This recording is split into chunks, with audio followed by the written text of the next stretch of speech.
9절부터 13절 보도록 하겠습니다. 마태복음 8장 5절부터 13절까지의 말씀 제가 여러분에게 봉독해 올리겠습니다. 5절 말씀입니다. 예수께서 가버나움에 들어가시니 한 백부장이 나와 간구하여 가로되 주여 내 하인이 중풍병으로 집에 누워 몹시 괴로워하나이다. 가라사대 내가 가서 고쳐 주리라. 백부장이 대답하여 가로되 주여 내 집에 들어오심을 나는 감당치 못하겠사오니 다만 말씀으로만 하옵소서. 그러면 내 하인이 낫겠삼나이다. 나도 남의 수하에 있는 사람이요 내 아래도 군사가 있으니 이더러 가라 하면 가고 저더러 오라 하면 오고 내 종도로 이것을 하라 하면 하나이다. 예수께서 들으시고 기이 여겨 쫓는 자들에게 이르시되 내가 진실로 너에게 이르노니 이스라엘 중 아무에게도 이만한 믿음을 만나보지 못하였노라. 또 너희에게 이르노니 동서로부터 많은 사람이 이르러 아브라함과 이삭과 야곱과 함께 천국에 앉으려니와 나라의 본 자손들은 바깥 어두운 데 쫓겨나 거기서 울며 이를 갈미 있으리라. 예수께서 백부장에게 이르시되 가라 내 믿은 대로 될지어다 하시니 그 시로 하인이 나으니라. 아멘. 주님 고맙습니다. 예수님께서 과거에 행하셨던 이 기적의 이야기가 오늘 현대를 살아가는 저희들에게 어떠한 의미를 가지고 있는지 오늘 그것을 함께 은혜로 나누고자 원합니다. 이 말씀이 단순한 강의가 아니라 오늘 하나님께서 우리에게 들려주시는 하나님의 복된 음성으로 우리의 영혼에 각인되어지는 은혜가 있게 하여 주옵소서. 예수님의 이름으로 기도합니다. 아멘. 여러분, 우리 구원받은 이야기들을 들을 때는 항상 감동이 있습니다. 근데 그 이야기들을 들어보면 여러 가지 특징들이 있겠지만 단순히 구원받는 것은 죄에서 용서받았다는 차원이 아니라 더 넓은 세계, 더 넓은 영역까지 이어집니다. 한번 예를 들어보겠습니다. 어떤 탈북자의 그 탈북 이야기. 이 여자분은 의대 공부를 해서 의사가 됐어요. 그래서 그 고위 간부의 딸이었기 때문에 많은 특권을 누리고 있었고 의사로서 이렇게 일을 했는데 이렇게 이렇게 저쪽 변두리에 일하게 되었습니다. 그러다가 이제 북한 땅을 보게 되면 이런 마을이나 이런 데가 거의 캄캄하대요. 그런데 이 두만강을 넘어서 저쪽 중국 땅을 보면 그 휘황찬란한 불이 있어서 이 젊은 여의사가 우리는 천국이라고 들었고 우리는 여기가 뭐 지상 낙원이라고 들었는데 이렇게 컴컴한 데 있는데 왜 저 강변 넘어서 강 건너 있는 중국은 불이 휘황찬란한 그러한 땅이지? 한번 가서 볼까? 그래서 이제 자기 동료들과 이야기를 나누고 우리 한번 강을 건너자. 강을 건넌 뭐 이런 우여곡절 속에 그는 중국 땅에서 이제 중국어도 배우고 여러 가지 하다가 복음을 듣게 됩니다. 그 복음을 듣고 자기가 살고 있었던 그 땅의 그 거짓, 김씨 왕조의 거짓, 그 나라의 거짓에 대해서 알게 되면서 이제 새로운 세계, 새로운 왕, 새로운 나라에 대한 이야기를 들었다. 그러면서 이분이 하시는 얘기가 나중에 이제 다시 고국으로 돌아가면 용서해준다. 돌아갔다가 뭐 거기서 또 정치범의 수용소에 있다가 하나님의 극적인 은혜로 탈북을 또 감행하고 남한에 왔다는 이야기가 이제 이렇게 간증의 주요 거리였습니다. 그런데 제가 주목해 보고 싶은 것은 바로 이 구원과 함께 그에게 무엇이 달라졌느냐. 나라가 달라졌어요. 북한 김씨 왕조에서 김씨를 왕조들을 왕으로 섬기던 데서 이제 새로운 왕이 생겼어요. 새로운 예수.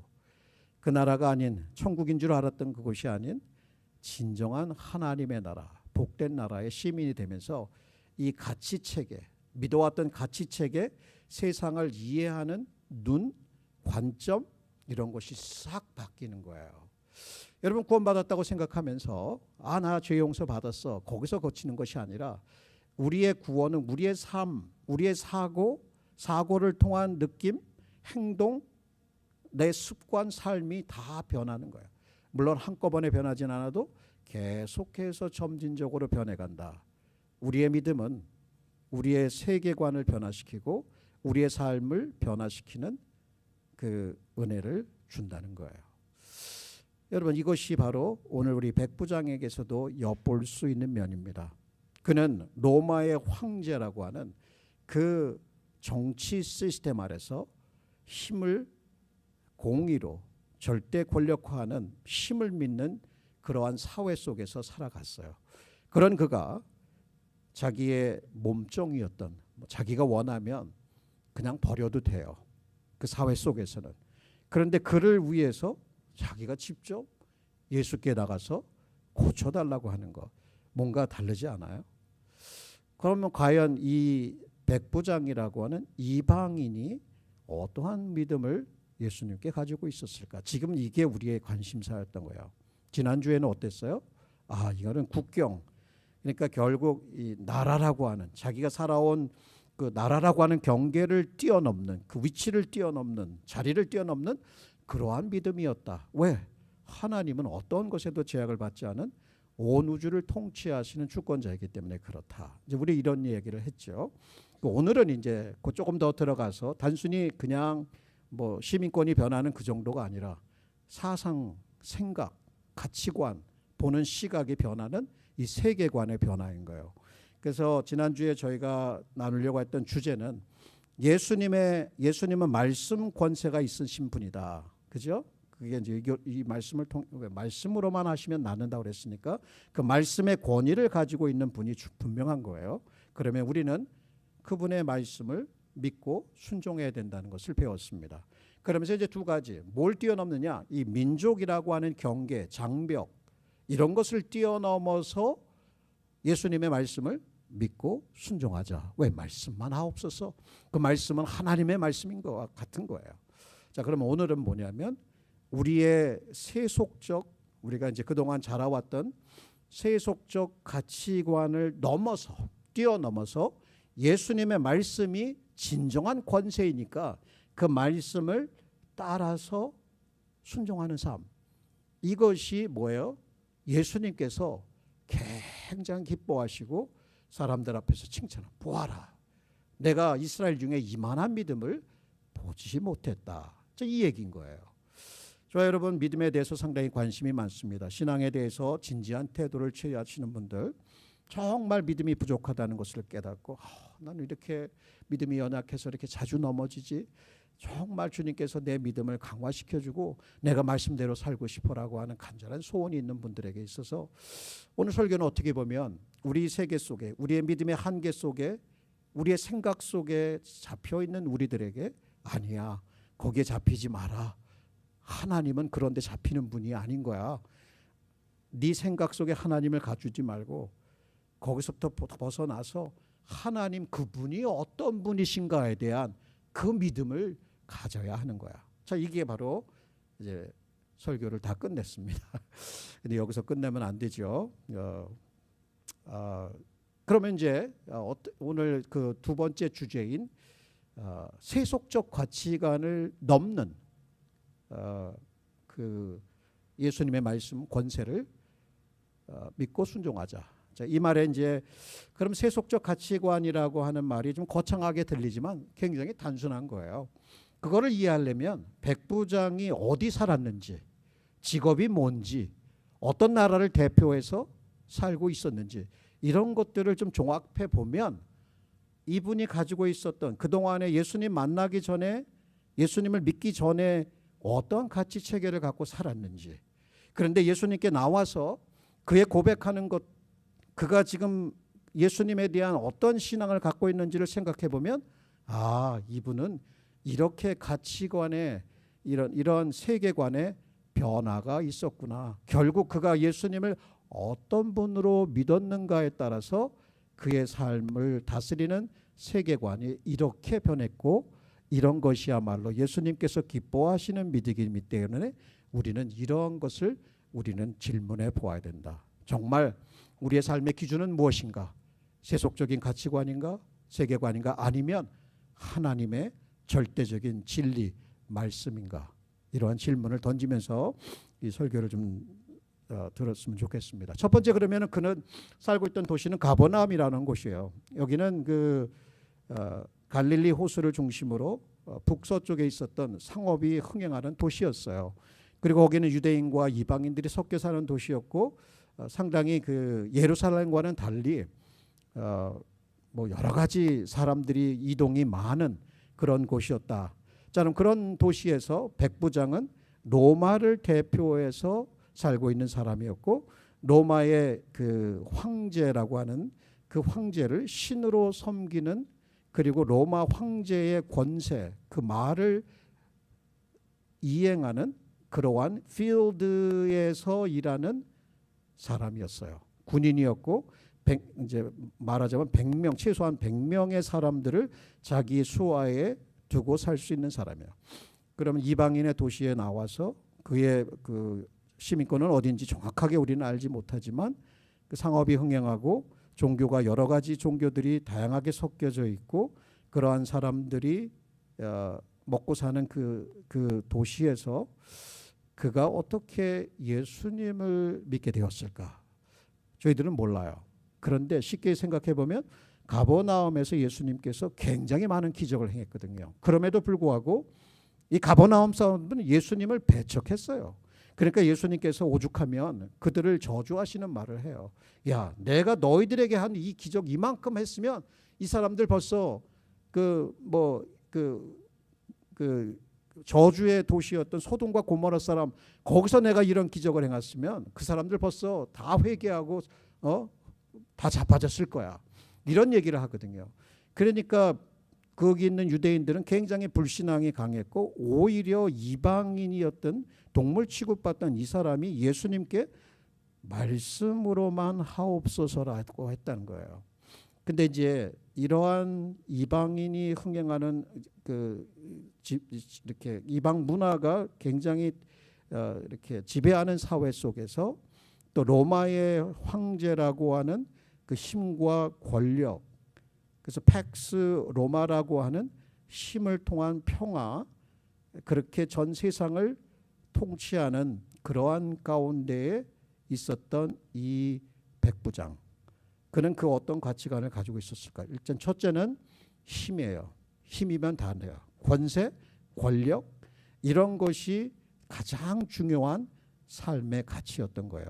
그리고 종교적으로도 보면 다신교 사회에 살았기 때문에 여러 신들을 두고 그 신이 자기들의 삶의 이러한 영역들을 관여하니까 여기도 기쁘게 하고 여기도 기쁘게 하고 여기도 기쁘게 해서 이들의 가치관 속에는 신은 자기들이 어떻게든지 열심과 치성을 들여 달램을 통해서 자기들의 성공, 자기들의 행복, 자기의 실현, 뭐 이런 어떤 그러한 가치체계, 세상을 그렇게 이해했던 거예요.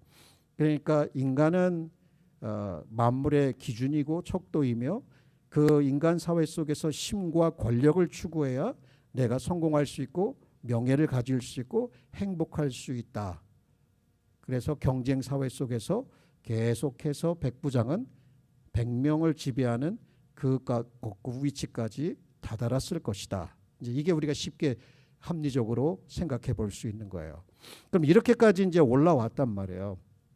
힘을 절대적으로 숭배하고 자기 중심적인 개인주의적인 어떤 그런 것의 행복을 위해서 자기가 가지고 있는 권력도 사용하는, 그리고 남들과의 경쟁 사회 속에서 누르고 힘쓰고 노력해서 올라가는, 이게 바로 오늘날의 시대를 보여주고 있잖아요.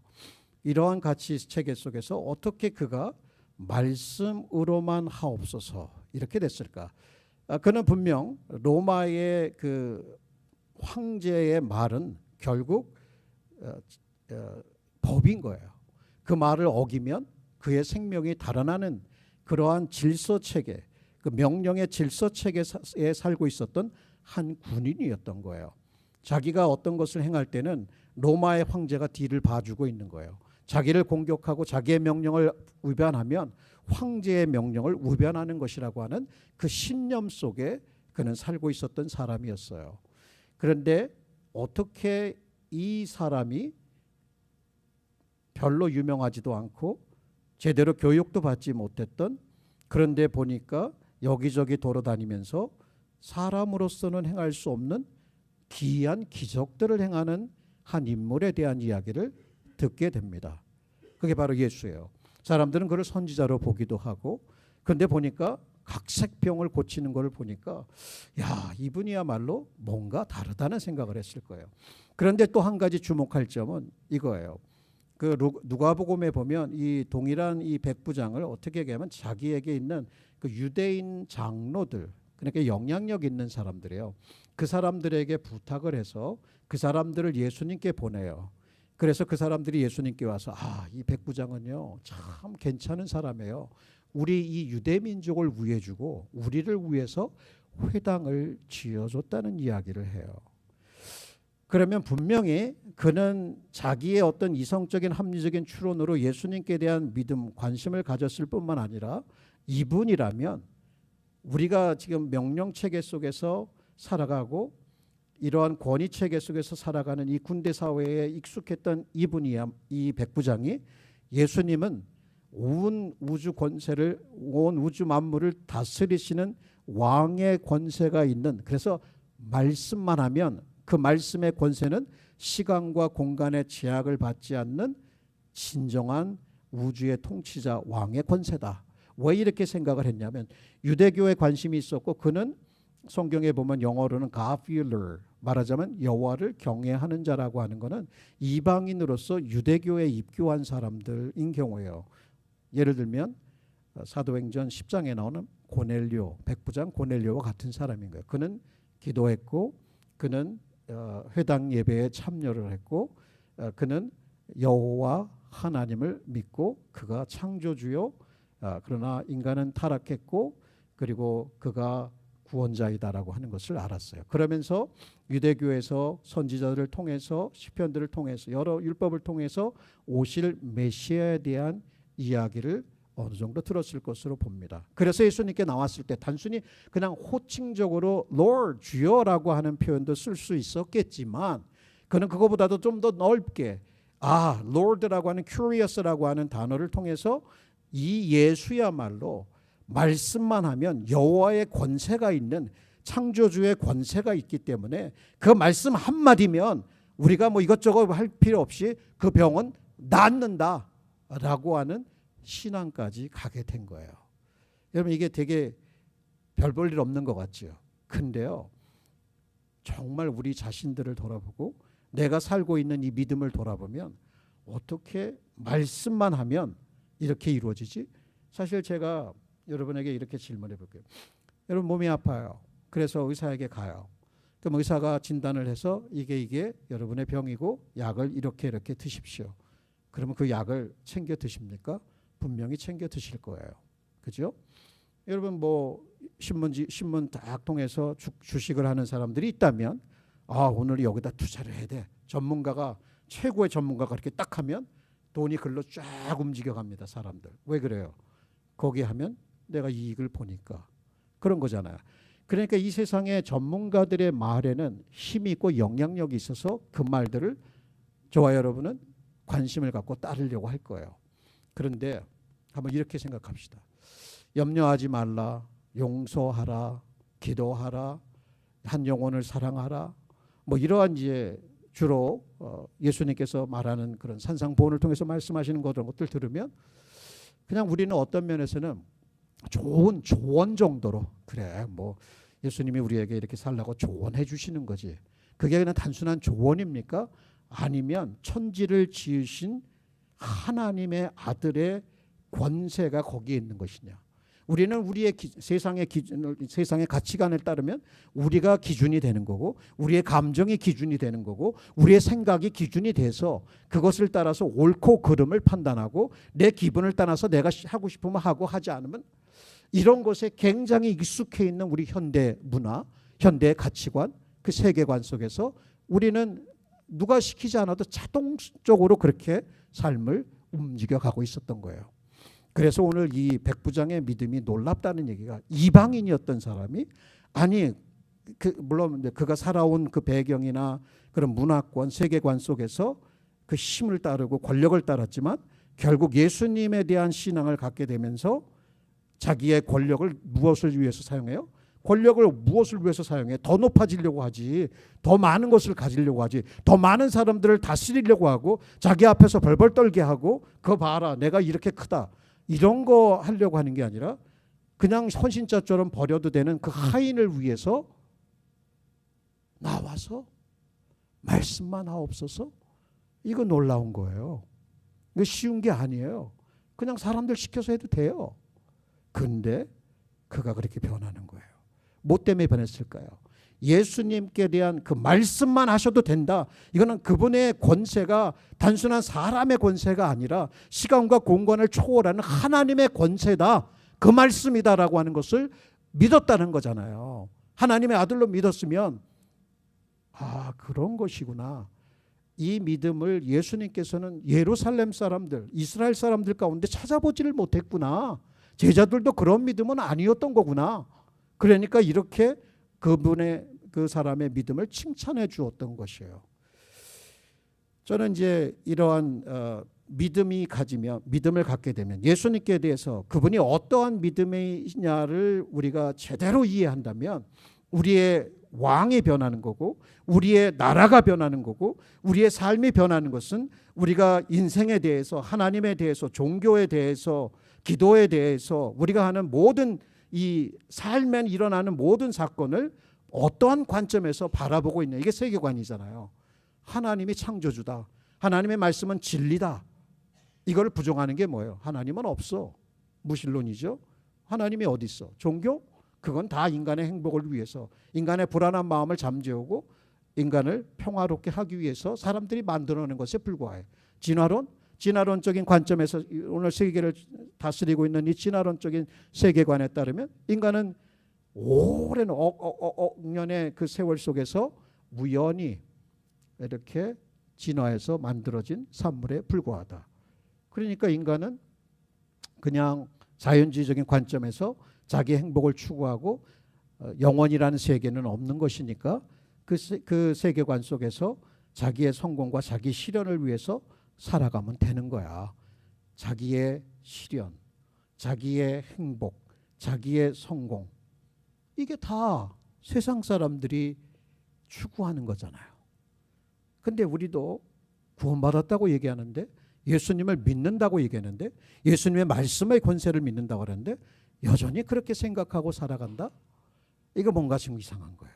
북한의 탈북자의 이야기를 들어보면 그는 신분이 변했고 나라가 변했고 새로운 세상에 왔고 가치 체계가 바뀌잖아요. 생각의 틀이 바뀌고 어떤 안경을 끼고 봅니까? 북한의 김씨 왕조의 말씀에 그 안경을 끼고 세상을 보게 됩니까? 전혀 그렇지 않죠. 새빨간 거짓말이었던 거예요. 그거는.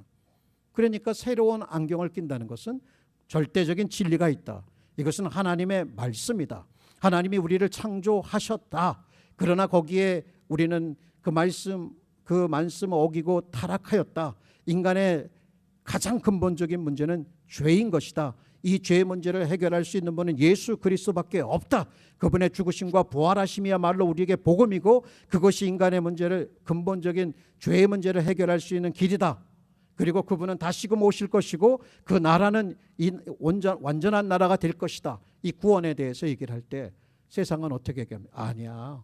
죄는 그냥 누구나 다 그런 문제가 있는 것뿐이고 그거에 대해서 뭐 특별히 그렇게 인간이 실수하고 넘어지고 여러 가지 어려움들을 겪는 이유는 환경이 잘못돼서 그래. 잘못된 가정에서 자라서 그래. 그리고 정치 시스템이 잘못해서 그런 거야. 교육이 잘못돼서 그런 거야. 그러니까 교육을 바꾸고 정치 시스템을 바꾸고 환경을 바꾸면 우리는 이 땅에서 유토피아를 가질 수 있어. 만들 수 있어. 바벨탑을 세울 수 있어. 하나님 없어도 괜찮아. 우리가 기준이고 우리의 행복을 위해서 우리가 우리의 운명을 책임지고 그렇게 살아가면 돼. 근데 성경적인 가치관은 절대적으로 하나님을 의존하고 창조주를 의존하고 우리의 죄의 문제를 예수 그리스도의 십자가를 통해서 해결하고 하나님의 시민으로서 자기가 아닌 이웃을 위해서 섬기고 사랑하는 이런 것들을 가르치는 거예요. 거기에는 겸손이 있어요. 거기는 인내가 있어요. 거기는 도덕이 있어요. 윤리가 있어요. 근데 오늘날 가치관을 보고 세계관을 보면 내 행복을 위해서, 내 성공을 위해서는 그 어떤 것도 희생시킬 수 있다. 이렇게 말은 안 하지만 결국은 그렇게 가는 거예요. 이게 교회 안에서도 이렇게 하면 그 교회는 설 수가 없어요. 그러니까 우리가 구원을 받고 어떤 믿음을, 우리가 예수님을 어떤 분으로 모시고 살아가느냐에 따라서 우리가 세상을 이해하고 하나님을 이해하고 우리 인생과 역사를 이해하는 그 해석의 틀이 달라진다는 얘기예요. 이 백부장이 그랬던 거예요.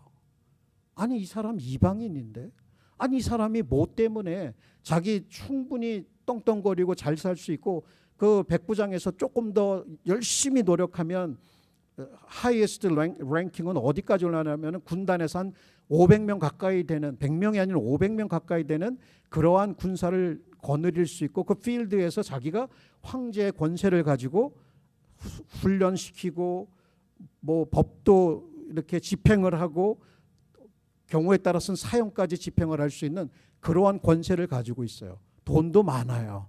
그죠?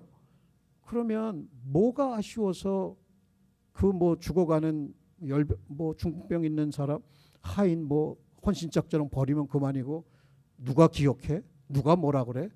자기의 삶 속에 필요한 것들 채우면서 살아가면 되잖아. 근데요, 이분의 믿음이 그것을 허락지 않는 거예요. 변하는 거예요. 자, 유대교에 들어와서 여호와가 어떤 분이신지를 듣게 되고 그 말씀에 익숙해지게 되고 그 말씀에 예언한 메시아가 누구인지에 대한 말씀들도 어느 정도 익숙하게 되면서 이분이야말로 이 병을 고치고 있는 말씀으로 세상을 다스리는 분이라고 하는 신앙을 어떻게 가졌을까? 궁극적으로는 하나님의 은혜였던 거예요. 그렇기 때문에 제가 이런 말씀을 나누면서 하나님의 을 기쁘시게 하는 그 믿음은 그 믿음 자체가 다 자랑의 대상이 아니에요. 그 믿음이 누구를 믿고 있는가, 그 하나님이 중요하고 그 예수님이 중요한 것이지 그 믿음은 하나님이 사용하시는 도구에 불과한 것이다 라고 하는 거예요. 이 믿음은 반드시 저와 여러분이 세상을 보는 눈을 바꾸어 준다는 거예요. 이게 바뀌지 않으면요, 삶은 절대로 바뀌지 않아요. 그리고 이게 바뀌지 않으면 여러분의 감정, 느낌도 그 습관도 절대로 바뀌지 않아요. 그렇죠. 그러면 크게 기독교의 가치 체계를 결정하는 하나님의 창조, 우리는 선하게 창조를 받았지만 타락이 있었고 그 타락한 사람들을 구원하기 위해서 예수님을 보내셨고 예수님은 단순히 우리를 죄에서만 건지시는 것이 아니라 천국을 주기 위해서만 뿐만 아니라 우리의 삶 전체를 바꾸어서 하나님 나라의 시민으로서 그 나라와 그 왕국을 세워가시는 거예요. 그리고 장차 다시금 오셔서 우리가 다 이루지 못했던 그 구원을 완성시켜주면서 완전한 나라를 이루어 줄 것이다. 자, 이 가치를 이루어가면서 우리는 어떠한 자들이냐? 하나님의 말씀을 절대적인 가치 기준으로 갖고 옳고 그름이 무엇인지를 우리 기분에 따라서 세상의 조류에 따라서 사람들의 판단이 아니라 하나님의 절대적인 말씀으로 판단한다. 옳고 그름은 윤리의 문제인 거예요. 인간의 실존의 문제에 있어서도 우리는 우연의 산물이 아니라 하나님의 말씀, 권세의 말씀을 통해서 창조된 피조물이라는 거예요.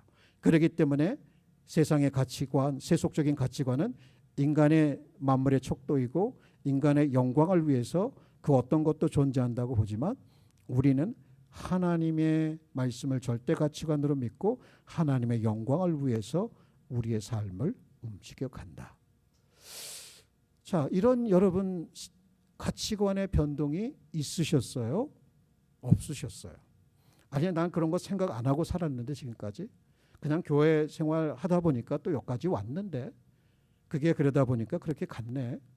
그러나 곰곰이 생각해 보면 이 백부장도 아마 자기의 삶 속에서 자기가 살고 있는 도시에서 자기가 대표하는 그 왕국에서 또 다른 왕이 등장한 것을 보게 됐고 그분이야말로 참된 창조주이시고 말씀으로 모든 것을 해결하실 수 있는 그분의 말씀이 세상을 통치하는 세상의 현실을 통치하고 있다라고 하는 그 믿음을 가지고 있었기 때문에 말씀만 하옵소서랬던 거예요.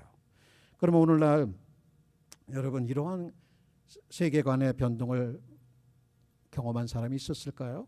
아까 서두에 얘기한 그 북한의 탈북자는 그랬고 그 다음에 제가 전에도 얘기했던 리 스트로벨이라고 하는 시카고 트리뷴의 법률 담당 기자였던 그분도 아내가 회심한 사건 이후에 2년 동안 이 신앙이 거짓이다라고 하는 것을 밝히기 위해서 공부를 하기 시작했어요. 결국에는 예수의 부활과 하나님의 말씀이 절대적인 것이다라고 하는 것에 무릎을 꿇고 변하기 시작했어요. 그래서 예수를 자기의 구주로 받아들이고 예수의 이 부활은 정말 부인할 수 없을 정도로 확실한 증거가 있다라고 고백하면서 그는 6년 후에 목사가 됩니다. 그러면 그의 회심 뭐예요? 전에는 무신론을 상징했고 그 에볼루셔니즘 진화론을 믿었고 또 그렇게 과학주의를 믿었고 교육이면 사람들은 다 변할 수 있다라고 믿었는데 오히려 이런 것들이 잘못됐구나라는 것을 통해서 The Case for Christ, The Case for Faith 이런 책들을 통해서 잘못된 세계의 가치관 이런 것들을 변화시키고 진정한 세계관이 성경적인 세계관이 어떤 것인지를 그렇게 가르쳐오는 책들을 저술했던 것을 알 수가 있습니다. 여러분 무엇을 믿느냐가 이렇게 중요한 겁니다. 가령 여러분이 생각해서 뉴욕행 비행기가 있어요. 그러면 뉴욕으로 갈 거 아닙니까?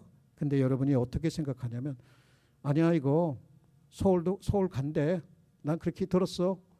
그리고 뉴욕행 비행기를 타면 서울을 갑니까? 뉴욕을 갑니까? 당연히 뉴욕에 가죠. 내가 그렇게 믿을 거면 내가 그렇게 실체는 없는데 난 그렇게 믿어. 그렇게 될 거야. 그럼 괜찮아. 이게 됩니까? 안 되는 거예요. 여러분 한 사건이 있었는데 어떤 사건이었냐면 이 사람은 포토그래퍼였어요. 그걸 딱 찍는 사람이에요. 그래서 특별히 낙하산도 굉장히 즐기는 사람이었어요. 그 비행기를 타고 하다가 이제 낙하를 하면서 딱 필름을 찍는 거예요. 그 패러슈트들이 그 모습을 하나하나 찍으면서 기가 막히죠. 설명도 하고 그거를 카메라에다 담는데 이제 랜딩을 해야 되잖아요. 랜딩장에서 뒤에 이제 자기 낙하산 끈을 이렇게 잡아당기는데 이게 없어. 그 착각한 거야. 그동안 그 필름을 찍는 동안 너무 신났어. 어떻게 살았어요? 야 나는 당연히 낙하산이 있으니까 안전하겠지라고 생각했는데 그의 믿음은 실체가 없었어요. 낙하산이 뒤에 없었던 거예요. 그 사건이 실제 필름에 잡혔어요. 그는 그날이 마지막 날이었던 거예요. 자, 무엇을 믿는가? 누구를 믿는가? 굉장히 중요한 거예요. 바로 이 믿음이 여러분의 세상을 이해하는 세계관, 가치관을 결정해요. 그러면 여러분은 반드시 그 세계관과 가치관을 통해서 이 세상을 이해해요. 역사를 이해해요. 여러분의 삶의 목적을 이해해요. 그리고 그런 것을 통해서 의미 있는 삶을 추구해 가요. 바로 그거예요. 구원에 대한 이르는 그 믿음은 이런 것들에 대한 변화를 이끌어낸다. 그래서 예수님을 보게 되는 거예요. 여러분 예수님은 세상적인 기준에 따르면 완전한 실패자예요. 뭐 있어요? 십자가 달려 죽은 것밖에 더 있어요? 그게 나하고 무슨 상관인데? 그 패배자가 어땠다고? 이게 세상의 고소예요. 그래서 예수님을 지금도 안 믿어요. 근데 우리는 어때요? 그분이야말로 자기의 몸을 들여서 완전한 속죄 제사를 드렸던 거예요. 저와 여러분의 죄 때문에. 그렇죠? 그리고 사역하시는 기간 동안에도 정말 눈코 뜰 새 없이 바쁘셨고 그 많은 병자들을 그렇게 불쌍히 여기면서 찾아다니면서 오는 자는 누구든지 가리지 않고 불쌍히 여기면서 치유를 행해 주셨던 분이에요. 옳고 그름이 무엇인지를 분명하게 가르치셨고 천국의 복음에 대해서 설파를 하셨던 거예요. 그는 진리 자신이었고 말씀 자체가 자신이 말씀 자체였던 것이에요. 그분이 하나님의 아들이셨던 거예요. 여러분, 이분이 여러분의 삶의 기준이 되십니까? 아니면 저와 여러분 스스로가 기준이 됩니까? 교회 생활이요? 마찬가지예요. 사회 생활이요? 마찬가지예요. 내 자신이 기준? 절대로 아닌 거예요. 우리는 죄인이에요. 인간의 기준으로 삼고 살았던 이 인류 역사를 보면 얼마나 인간이 처절하게 패배했는지를 볼 수가 있거든요. 그래서 저는 오늘 설교를 맺어가면서 사도 바울이 기억이 납니다. 이 사도 바울이 참 어떻게 보면 인간적인 기준으로 보면 그도 패배자였어요. 뭐 가진 게 뭐 있어요? 이룬 게 뭐 있습니까? 그런데 이분이 어떻게 이런 고백을 할 수 있었는지 지금도 저는 자주 이분의 글을 인용하면서도 이렇게 자기를 이해할 수 있을까? 자, 보세요. 무명한 자 같으나 유명한 자요. 죽은 자 같으나 보라 우리가 살고 근심하는 자 같으나 항상 기뻐하고 가난한 자 같으나 많은 사람을 부유하게 하고 아무것도 없는 자 같으나 모든 것을 가진 자로다. 실성한 사람 아니에요?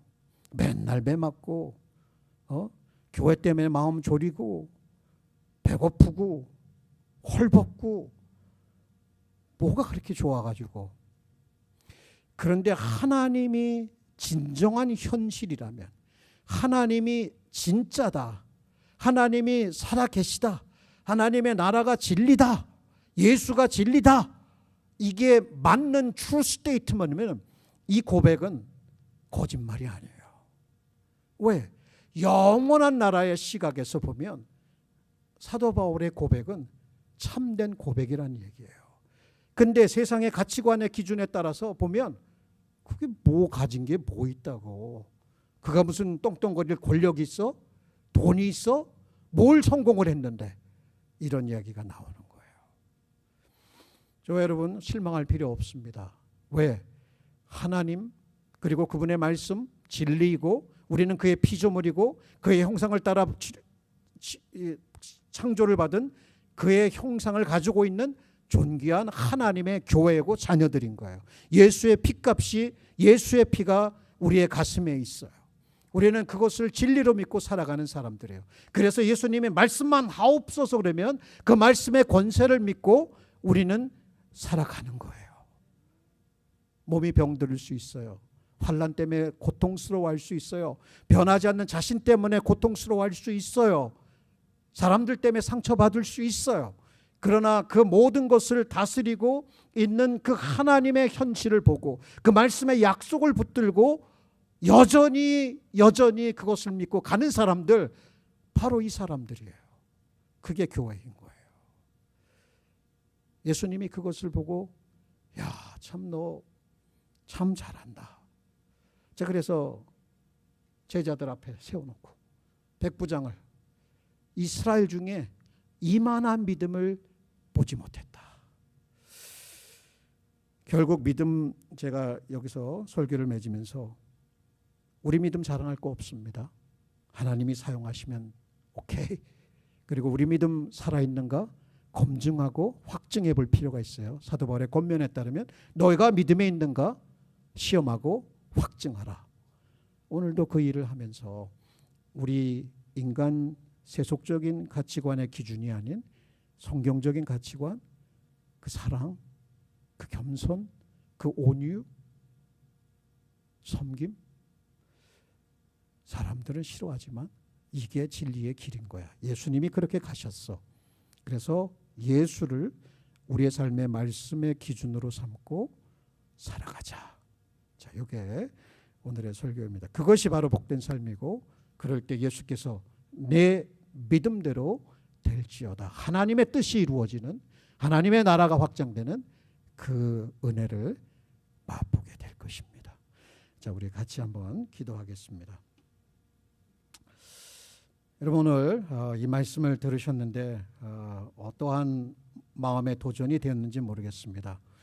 혹시 우리가 회개할 것이 있으면 이 시간을 통해서 회개할 것이고, 또 우리가 정말 내 사고, 내 가치가 무엇을 기준으로 해서 지금까지 왔는지를 돌아보면서 정말 하나님 앞에 같이 겸손히 그러나 솔직하게 기도했으면 좋겠습니다. 다 같이 기도합시다. 사랑하는 하나님 아버지, 오늘 백부장의 이름도 모르는 한 인물의 그 믿음에 대해서 예수님이 칭찬한 이야기를 좀 살펴보았습니다. 예수님을 어떻게 믿었기에 말씀만 하옵소서 라고 하는 고백이 나올 수 있었는지 도저히 이해가 가지 않습니다. 우리는 뭔가 봐야 되고, 우리는 손에 움켜쥐어야 되고, 우리는 믿음이 갈 정도로 충분한 증거가 있어야 되는데, 그렇지 않으면 믿을까 말까 한데, 어떻게 이분은 예수님 말씀으로만 하옵소서, 그러면 내 종이 낫겠나이다, 그 말씀의 권세를 어떻게 절대적으로 신뢰할 수 있었는지 주님 정말 죄송합니다. 우리는 우리의 환경을 보면서 낙심하고 절망하지 않습니까? 거기에 하나님의 손길이 보여지지 않는다고 생각하면서 얼마나 쉽게 넘어집니까? 사랑하는 하나님 아버지, 오늘도 우리를 자책하려고 이 말씀을 주시는 것이 아니라 내가 너와 함께 한다고 말씀하시며 내가 너를 버리지 않고 떠나지 않을 것이며 너를 통하여 내 일을 이룰 것이다 라고 하는 그 하나님의 열심에 대해서 우리는 듣는 것이 아닙니까? 그것이 복음이 아닙니까? 오 주님이시여, 저희들을 긍휼히 여겨 주옵시고, 그 교회를 향하신 그 주님의 마음을 느끼게 하여 주옵시고, 그 십자가 사랑을 다시 한번 느끼게 하여 주옵시고, 마시게 하여 주옵시고, 그 절망에서, 그 불신앙에서, 그 의심에서 일어날 수 있도록 하나님이여 하나님의 교회를 일으켜 주옵소서. 하나님이 언제까지 절름발이처럼 그렇게 살아가야 합니까? 하나님이여, 하나님의 주시는 확신이 어떤 것입니까? 하나님의 주시는 그 믿음의 은혜가 어떤 것입니까? 주님, 저희들 알고 싶습니다. 주님, 그 맛을 보고 싶사오니 하나님이여 저희들에게 일하여 주시옵소서. 하나님이여 저희들에게 일하여 주시옵소서. 전능하신 하나님이여 우리에게 일하여 주시옵소서. 거룩하신 하나님이여 일하여 주시옵소서. 오 전능하신 아버지 하나님, 그래서 아버지 하나님, 우리의 삶 가운데 하나님이 우리의 믿음을 통하여서 하실 수 있는 일이 많을 줄 믿사오니, 그 말씀을 통해서, 그 믿음을 통해서 하실 그 놀라운 일들이 많이 있는데, 하나님 우리가 믿지 않음을 통해서 하나님께서 이 일을 행하시는 것을 늦추시고 있는 것이 아닌가라는 염려를 가집니다. 전능하신 하나님 도와주옵소서. 우리 한 분 한 분을 주님 도와주옵소서. 정말 우리의 경계를 뛰어넘는 믿음을 갖게 하여 주옵시고, 우리의 한계를 뛰어넘는 믿음을 갖게 하여 주옵시고, 아버지 하나님 우리의 생각과 사고가 새롭게 변화될 수 있는, 그래서 삶의 변화가 일어날 수 있는 그런 은혜를 저희들에게 허락하여 주옵시길 원하오니, 전능하신 하나님이여 일하여 주옵소서. 하나님이여 일하여 주옵소서. 오 하나님 고맙습니다. 우리 다시 한번 통성으로 기도하는 시간을 갖겠습니다. 특별히 이 치유의 기사를 보면서 하나님께서 오늘도 치유를 행하신다는 이 소망, 이 믿음을 우리는 포기할 수 없습니다. 주님을 포기할 수 없어요. 특별히 한참 동안 교회를 출석 못하시는 우리 송재인 권사님도 많은 고통을 겪고 살아가십니다. 그래서 우리 송재인 권사님에게 하나님의 아들 예수 그리스도께서 함께 하셔서 그 고통스러운 시간들을 지나갈 때에, 주님을 생각할 때에 주님의 도우심을 얻게 하시고 주님의 치유를 얻을 수 있도록 우리 다 같이 기도했으면 좋겠고요. 또 이곳에 우리 사랑하는 교우들, 제가 알고 있는 분들 여럿 있습니다. 그분들의 그 육신적인 질고 위해서 함께 기도했으면 좋겠습니다. 그리고 또 그 이외에 우리 사랑하는 교우들의 여러 다양한 문제들을 안고 살아가는데 우리 함께 중보하며 좀 같이 소리내어서 기도했으면 좋겠습니다. 다 같이 기도하십시다. 오 예수님, 오 예수님, 오 말씀의 권세를 가지고 계신 예수님, 지금 이 시간에도 나병 환자를 고치실 때 내가 원하노니 깨끗함을 받으라고 말씀하셨고 그 나병이 떠나갔던 것을 보게 됩니다. 오늘 우리가 공부한 이 백부장의 하인 그 중풍병자에게도 내 믿음대로 될지어다 했을 때에 그 중풍병에서 그 하인이 나았습니다. 예수님께 찾아오는 수많은 병자들을 예수님은 손을 얹으시기도 하고 물질을 사용하시기도 하고 또 직접 말씀을 통해서 치유를 해주셨습니다. 오늘 우리는 많은 병을 살아가는 동안 겪어나갑니다. 작은 병도 있지만 우리가 치유할 수 없는 병들도 있습니다. 우리 사랑하는 교우들을 보시옵소서. 우리 송재인 권사님을 주님께서 기억하여 주옵소서. 홀로 시간을 보내며 고통을 참으려고 이를 악물 때에 주님이여, 주님의 십자가는 어떠한 능력으로, 주님의 그 위로는 어떠한 은혜로 그에게 임할 수 있는 것입니까? 약이 있습니까? 의사가 도움이 됩니까? 의사도 도움이 되지 못하고 약도 큰 도움이 되지 못한다면 예수님께서는 어떻게 그를 치유하실 수 있는 것입니까? 저는 알지 못하오나 예수님의 능력의 권세로 그를 일으켜 세워 주옵소서. 또 그뿐만 아니라 이곳에 우리 사랑하는 교우들의 그 어려움들도 기억하여 주옵소서. 나사렛 예수 그리스도의 그 전능한 이름으로 말씀하여 주옵소서. 나오라고 말하시옵소서. 걸으라고 말씀하여 주옵소서. 보이라고 말씀하여 주옵소서. 일어나라고 말씀하여 주옵소서. 그래서 하나님 치유하시는 그 은혜가 바로 이 현장에서 일어날 수 있도록, 아니 우리 삶 속에 일어날 수 있도록 우리 사랑하는 교우들을 기억하여 주옵소서. 그 삶 속에 무엇을 가지고 아파하고 신음하며 갈등하고 있사옵나이까? 전능하신 아버지 하나님이시여, 그 말씀을 허락하여 주옵소서. 그 말씀의 권세가 나타나게 하여 주옵소서. 그 영광이 드러나게 하여 주옵시기를 원하오니, 오 하나님이여, 하나님이여, 오 하나님이여, 하나님이여, 우리를 긍휼히 여겨 주옵소서. 이 작은 무리를 기억하여 주옵소서. 예배하는 무리 가운데 역사하여 주옵소서. 주님의 자비하심을, 주님의 긍휼하심을 아버지 하나님 베풀어 주시옵시기를 원하오니, 오 하나님이여, 하나님이여, 도와주옵소서. 하나님이여, 하나님이여, 우리를 긍휼히 여기시고 주님의 그 전능한 손을 얹어 주옵소서. 주님의 약속의 말씀으로 우리를 위로하시고, 주님이여, 하루하루 사는 것이 우리 주님의 은혜인 것을 고백하며 주님이 주신 이 소중한 삶을 우리가 믿음으로 감당할 수 있도록 우리 사랑하는 교우들을 축복하여 주옵소서. 그 마음에 계시오매, 그 마음, 그 삶에 계시오매, 그들의 주가 되시며 그들의 왕으로서 그 삶을 채우시고 인도하여 주옵소서. 오 주님 고맙습니다. 오 주님 감사합니다. 예수님의 이름